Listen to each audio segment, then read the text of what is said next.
And Major Garrett joins us now from the White House. So, Major, we'll get to the news surrounding Susan Rice in a moment, but let's begin with this latest twist to the Trump-Russia story involving Blackwater founder Erik Prince. What questions do you have for the White House in the wake of this Washington Post report? Well, did it have any knowledge during the transition that Erik Prince was doing anything on its behalf, representing the transition in any way, either in the United States, anywhere overseas, and certainly in the Seychelles?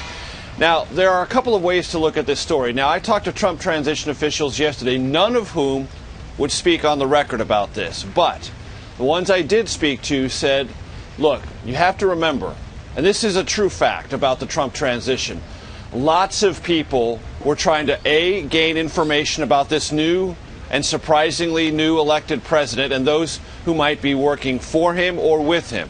So there was tremendous curiosity all over the world about who would be in and who might be out of the Trump transition and future Trump administration. Point one. Point two, there were also lots of people who had been supportive of the campaign who were suddenly rushing into the breach to say, hey, I wrote some checks for the Trump campaign and I'm now going to be a big deal. And you ought to talk to me because I know those people and I can make things happen for you once this guy becomes president of the United States.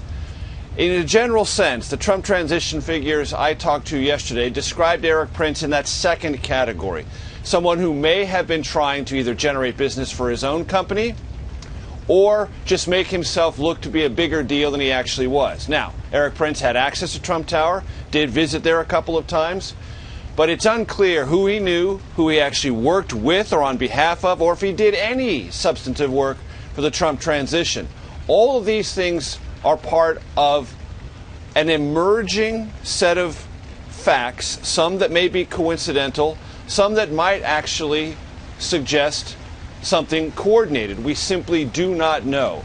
One other thing to put into this story.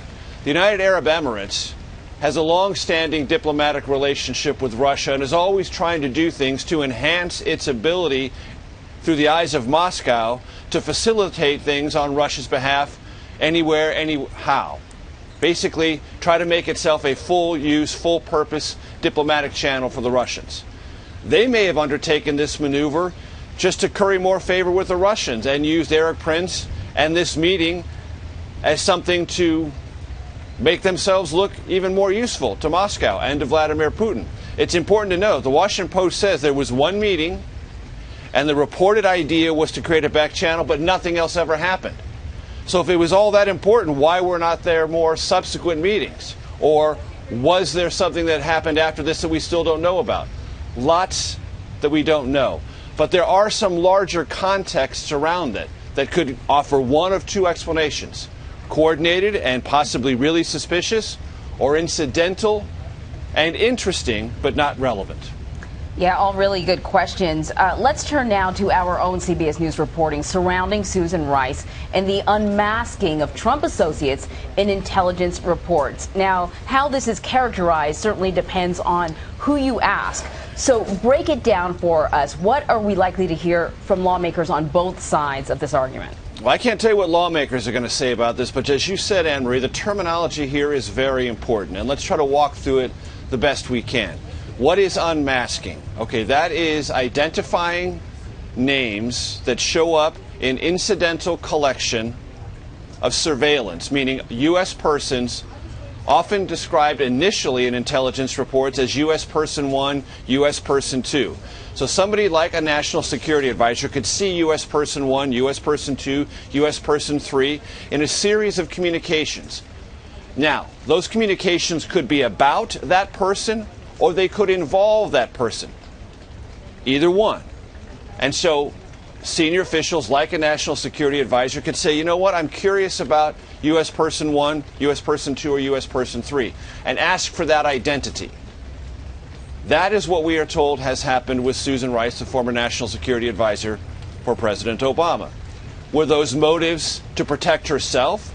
Because if in her role as national security advisor dealing with other people from the Trump transition, does she want to be careful about what she says and who she says it to? Because their names appeared in these incidental collections of people talking to the Russians? She might. Might she have political motives? might want to do some harm to these people because they're the incoming administration and the Obama White House isn't favorable to them. Either one is plausible. We don't know what the motivations were. And we do know, under the authority of a national security advisor, the unmasking is perfectly permissible.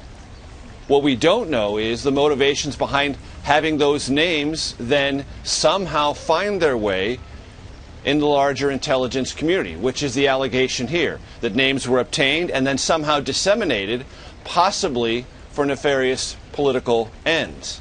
That's what the Trump administration keeps saying. Those who work on behalf and represent and speak for Susan Rice deny that categorically, but it is clear that House investigators on this matter and Senate investigators on this matter consider this an important detail, and they have pledged in their respective investigations to try to get to the bottom of it. Yeah, certainly one more thing to talk about when we're not talking about policy and all that other stuff, Absolutely. running the country and that stuff. Major Garrett at the White House, thank you so much, Major. Sure.